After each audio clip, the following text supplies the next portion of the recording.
Welcome to the HR Empowerment Podcast, where we will uncover strategies and new insights from HR professionals who discuss up-to-date regulations, best practices, and the most pressing topics like diversity and equity, leadership, dealing with difficult situations, and much more that affect your bottom line and business. Thanks for joining us. Hey, everybody, welcome back. It's Wendy Sellers, the HR lady. We are here today to talk to Jamie Wasserman, or she's going to educate us, actually. She has decades of clinical psychology and works with leaders across Fortune 500 companies, government agencies, and nonprofits. And she is the co-founder and partner at Geixen Group. How you doing there, Jamie? I'm great. Thanks for having me. Hey, I love that your passion is helping bring strategy to life through people. That's amazing. Tell our listeners about yourself and how you got to where you are today. Yeah, so I started my career in private practice as a therapist traditionally, and I came to understand that all people basically have the same things going on inside of them that I came to coin the human operating system. And it's basically four things that if you know about yourself, you can do better and have more success without having to like go to therapy, without having to dig deep into your past. It's really just how we function. And so once I discovered that, I thought, the workplace is such an amazing opportunity to learn about yourself. It's where we spend most of our time. It's where Yeah. we try to drive success. It's where we take care of our families through our financial gains. And so, wouldn't it be great to bring a basic psychological understanding of our behavior and our success to the workplace? And so I joined with Geixen Group, who was very interested in they do strategy and people stuff. And we started sort of tiptoeing into it, thinking, how receptive would the work world be? Even though it's not deep psychology, it's basic psychology. We were like, this is the world ready? And we discovered it was. So eventually I quit my practice, I joined full time, and now here we are. And we work in a lot of very different kinds of companies who really embrace the three-layer leader stuff, which is the stuff that we're going to talk about. Yeah, I absolutely love it. I looked up your concept of the human operating system. And for our listeners, it's, about why smart teams underperform, why feedback fails, and how stress patterns affect leadership behavior. No, not at all. Really? No stress in the workplace, no stress at all in 2026. So I love that you're coming out with a book, The Three-Layer Leader. Before we get there, from what I understand, most leadership books teach you about what to do. They don't exactly explain why smart people already know what to do. They just need to figure out, they struggle how to execute it, right? Yeah. Yeah, that's right. And the programs in the operating system give you something to think about yourself, right? You get to know yourself better. So for instance, an example might be you're having a stressful day and you're dysregulated and something upsets you. And now you're sort of hovering at not at a nine instead of a two. And someone asks you something, you're like, what do you want? Right? That just throws off everybody's day, Yeah. including your own, and it's not as effective as you are. But if you think about it and you're like, I'm really dysregulated right now, I'm aware of this because I've been working on it, I've been using my awareness, you won't do that. You won't just spit at somebody, a comment that's going to upset them and you. Right. It's like I know you talk about like the hidden psychological layer under every team dynamic. I mean, our listeners are in HR and management and operations, and they're dealing with performance issues and conflict and this humans generally who may be disengaged, and they may even be dealing with turnover. How can they tell when the problem is not really a strategy or a skill problem, but as you say, a human operating system problem? Where do they start? Yeah, how we would approach it is that the strategy and the human operating system, the operating systems of the individuals driving the strategy are always inextricably linked.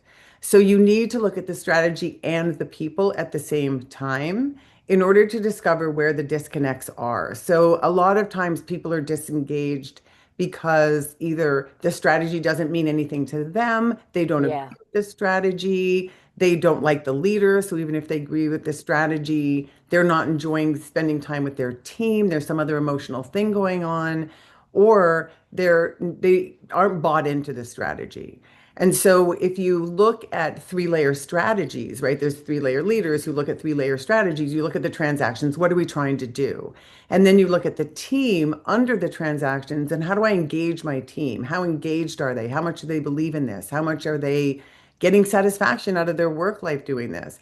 And then you look at the awareness layer of how aware is anybody, me and everyone else on the team, as to what the strategy is either helping them do or not helping them do.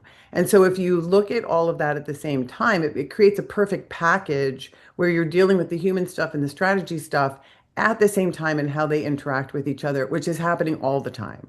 Yeah, absolutely. And it definitely um, makes you think about your actions and your words and your behaviors. And it also makes you think, okay, maybe this employee doesn't get it because they don't understand the strategy.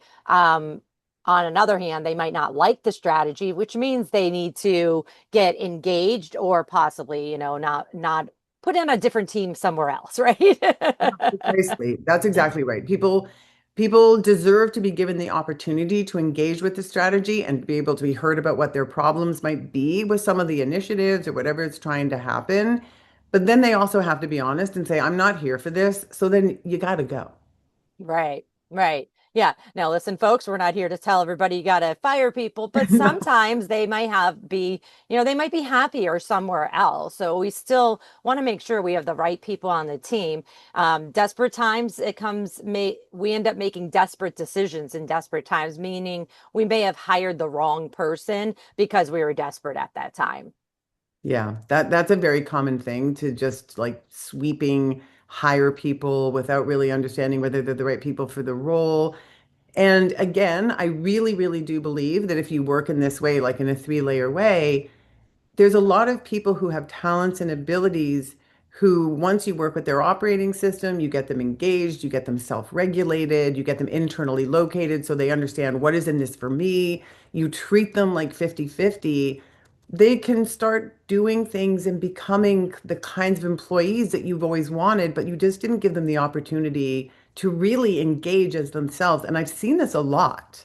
I've seen Hmm. this with a lot of people, even people that I've gone into organizations that are having, transitions from they were purchased by another company. And the people that were purchased are like, I am never going to be down with what these people are bringing. And you give them an opportunity to really think about themselves and how they can engage, and they become the best leaders. Yeah. Absolutely. And I like statistics. So I was looking up statistics getting ready for this today, and Gallup reports that managers account for at least 70% of the variance in employee engagement Mm. across all business units. So, coming back to, talking about the three-layer leader and really just about engagement, many managers I see, they keep trying to fix visible work problems with more meetings, making sure, oh, let's rewrite their goals or let's rewrite the processes when the real breakdown might be fear, it might be defensiveness, mistrust. Hello. What are your thoughts on that? 100%. I think it is the business world's habit is to solve layer two problems, which are emotional and psychological problems. I'm not talking about mental health problems. I'm just talking Hmm. about your average misalignment problems or disengagement problems or I don't like you problems. They solve those problems with layer one solutions, which are let's put more strategy, let's put more process, let's like tie people in even stronger so we can hold them accountable without addressing all of that rich material in the layer two that also helps the leaders understand how they can lead better and how their strategy can even be more refined to be more impactful and effective. Right. So psychology and emotion. You don't need to be a psychologist or have a doctorate, doctor of philosophy like you do, but you do need to turn on those emotions and maybe even check your own face when you're walking into that meeting, managers. 100%. You know, the thing about the layer two of it all, which is the emotion and the psychology, it's always happening. Yeah. And you can't, you can pretend it's not, you can ignore it. I mean, we've all been in the meetings where something's moving along fine, and then one of the people in the meeting just shuts, closes their arms, sits back, shuts down, and the whole meeting t tone changes and gets disrupted, and no one addresses it Yeah. because we don't really have the vocabulary and we don't have the permission to check in with each other's layer two until you do this kind of work, until you decide, I'm bringing layer two into this team. So when you shut down, I'm going to say, Wendy, what's going on for you right now? Yeah. Take a pause. And then you're going to say, I think what you said is a complete lie. We can't pull this off. Okay, let's talk about that, right? Right. And so it gives people that rich information. And then it also opens the team up to be able to not just shut down and have the meeting after the meeting and the gossip and which is costs billions of dollars, I'm sure. I would love to do an accounting of how much money it really costs for emotional disruption in teams to driving strategic success. I am so sure that is the number one thing Yeah. that stops companies from being more successful. It is. And I love that what you just said about like let's just call it out in the meeting, as long as it's not anything related to, breaking a law, disability, anything like that, but saying, hey, I see that you're not in agreement with this by your body language. And if people were just more comfortable with having these professional yet raw conversations in a team setting, I think we can get so much more done, because then you don't need to have 15 meetings of individual conversations. Let's just talk about it right here openly. Yeah, and the other thing is it brings what everyone already knows into the room and gives you a language to speak about it because everyone knows. It's not a secret, right? We feel like I think that the biggest harm done to the humans at this moment is that psychology became a sort of subfield of something's wrong instead of it's right, right? Our psychology is right. Everything we do is part of how we are. We have phys ed, but we don't have psych ed in school to just teach you about, oh, I'm having a sort of feeling about this right now. Let me check in with that. Let me talk about the feeling I'm having because I bet I'm not the only one. And I bet the feeling I'm having is telling me something about what's going on in this room right now. Right. Instead of going after the meeting afterwards and you're all whispering afterwards, oh, I don't believe that. I don't believe that. Now you're wasting even more time and causing more, drama really and gossip. You say that most feedback fails not because of what is said, but because of what happens inside the listener when they hear it. What should managers and HR folks understand about the nervous system, defensiveness, and trust before they give that feedback? Yeah. So one of the things, and there's a chapter in the book about this that lays it out more specifically. I think that anyone who gets feedback, if we're going to be really honest, it's jarring, right? Because it means someone's looking at you, someone's watching you, someone's paying attention to you. So it can be dysregulating, right? So the minute you give someone feedback, even if you say, I have some feedback for you, people get dysregulated. They feel a little triggered. They feel they might be in danger. They feel a little anxious. And now they're receiving this feedback from an anxious state where they're like, oh no, this is going to be bad. What's going to happen? What are the consequences of this? And while you're giving them the feedback, they're listening for the so what? Am I fired? What does it Right. mean? You don't like me. You don't think I'm good at my job. Like all the things that happen when anyone gives people feedback. So the way we recommend doing it is to, first of all, you have to build a working alliance of feedback. So you have to know I'm your manager.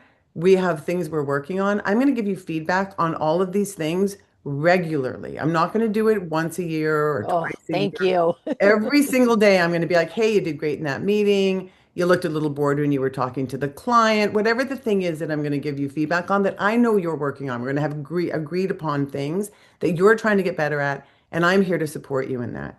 And then there's another layer of feedback. So there's three basic layers. The next layer of feedback is things that I want to tell you that you're not really aware of yet, but I want to engage you in trying to think about because it's something that would be helpful, but it's a blind spot.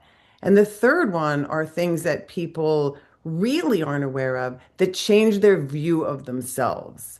Like you think you're really good at presenting, and then someone's like, you're a really boring presenter. And that's that's one of those kind of self-shocking kinds of feedback. And for each one of these, you need to have a really strong working alliance with the person. And you need to manage that dysregulation as it's occurring. So if you give someone feedback and they start like looking like they're going to pass out, it's a really good idea to stop the feedback. How are you doing? What's going on? What are you worried about? Check in with them. We can pick this up again tomorrow if you want. Like just managing their nervous system so you're not just like wagging your finger, giving them feedback and hoping that goes somewhere. Yeah, I love it. So, what I'm hearing is, feedback.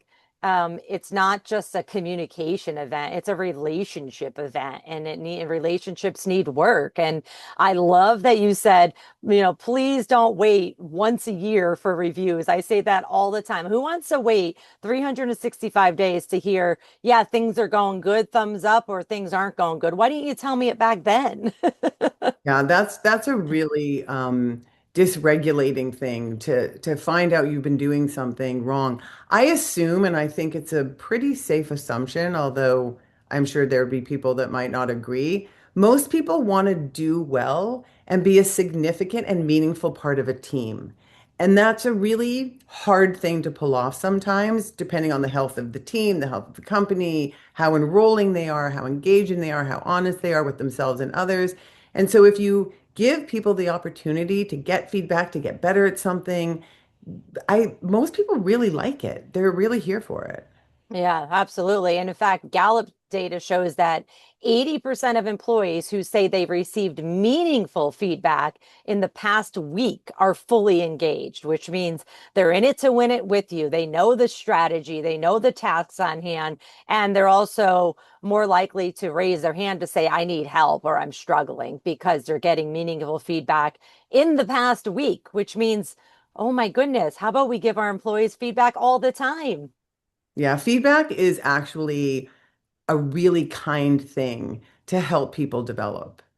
It's Yeah. really and there's a lot of feedback theories out there, right? There's the sandwich feedback. You give someone a good one, a bad one, a good. But in honest, genuine feedback where there's a working alliance where we're all agreeing, I'm trying to get better at this, straightforward feedback is the best.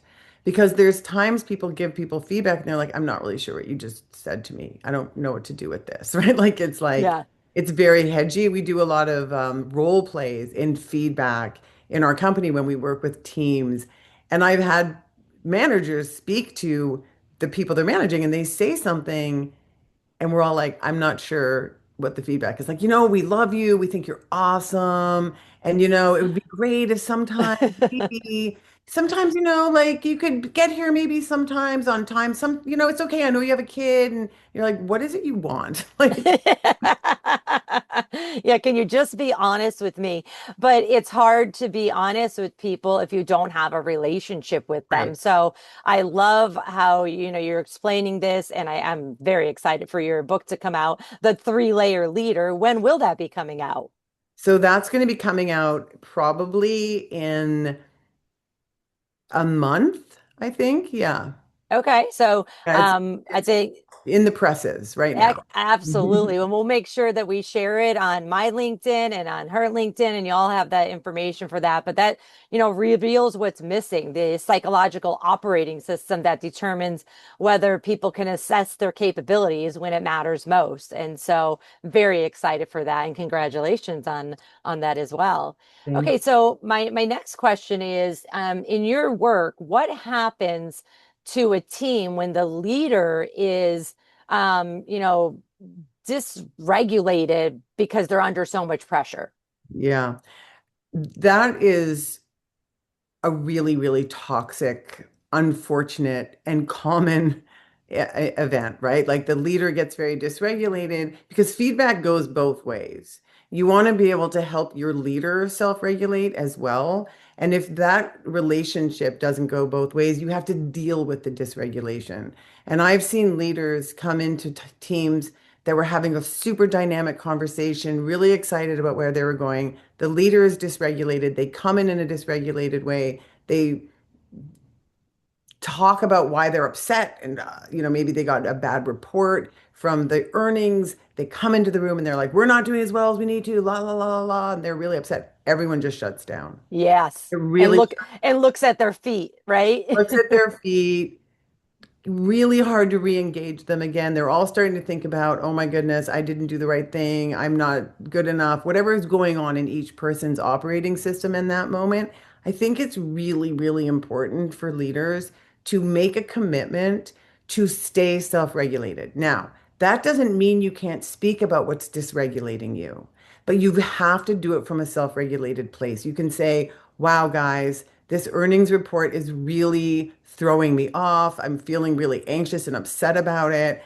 And then they can be like, well, let's help you. What can we do? But if you're Right. like, this thing, you screaming, people are like, I don't know how to enter that conversation. I don't know how to enter a dysregulated person's state. And none of us do, right? When people start screaming, we all shut down. You've seen it in public places. Someone starts Yeah. yelling at the airport at the flight attendant who's trying to get them on a plane, and everyone just like, whoa, right, shrinks. Right. And so it's a powerful tool, dysregulation, but we don't use it very skillfully. Yeah, I mean, teams often mirror the emotional state of the leader, like you just said. So if I'm being anxious, they're going to be anxious. If I'm being defensive, they're probably going to be even more defensive because now they're trying to CYA. The team, again, if they're looking at their feet all the time or they're not, they used to be participative and now they're not, that's when we have to grab that mirror, as I say in my book, and go, whoops, I might be part of the problem here, right? How can I Yeah, become part of the solution? There is the APA's 2024 Work in America report found that workers with higher psychological safety were more likely than those with lower psychological safety to say that they belong. So 95% versus 69%. And if your employees don't feel that they belong, even if you don't have a toxic organization, then they're not going to be engaged or we're not going to be able to get things done. What are your thoughts on that? absolutely. That's absolutely true. And I think that psychological safety is a really interesting concept because it doesn't mean you're safe to say whatever you feel. It means you're safe to bring things up and have hard conversations with other people. It means that I'm looking to you to give me feedback and I'm going to give you feedback. I want to hear about the mistakes you're making. There's no punitive action. And we can really have real conversations about what's going on. And that is critical because one of the things I talk about in the book is our neural networks. We all have different files in our brains that help us understand what's going on. And we use these files to predict reality and predict if our strategy is working. If I'm the only one that's allowed to predict where we're going and if it's working, I am leaving a lot of great information outside the Yeah, table and I can't do this alone. No right. one can do it alone. We're better as teams in just understanding what reality is telling us. Yeah, it really is. I love these raw conversations here because it is, we're in work to get something done, but we can't do it alone. And so why don't we treat our humans like, I don't know, actual humans that have emotions? Exactly. And treat them like they're really important and precious because they are. Yeah, Right? They're absolutely. so important for helping us get things done and just for being part of the world we live in, right? The most important thing is we all want to belong to something and we want to feel important. And the workplace is the easiest place to do that. It's just so easy, you know? You Yeah, don't have to yeah. do much.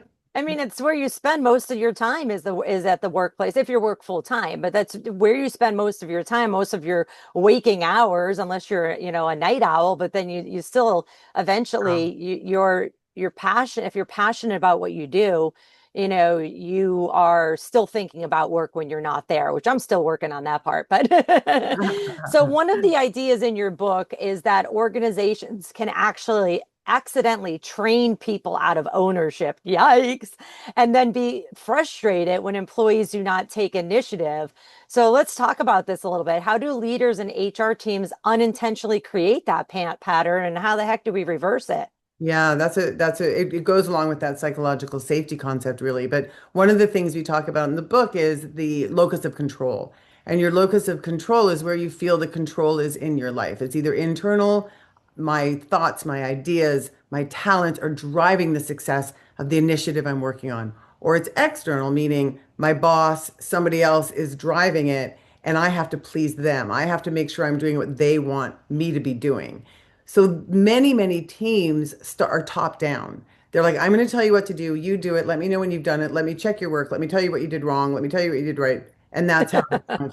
They don't function as a group of smart people figuring things out and then making the best guess as to what we should do, that everybody has a voice. So then the leaders are like, I'm exhausted. I'm doing all this myself. I need my team to take more initiative and ownership.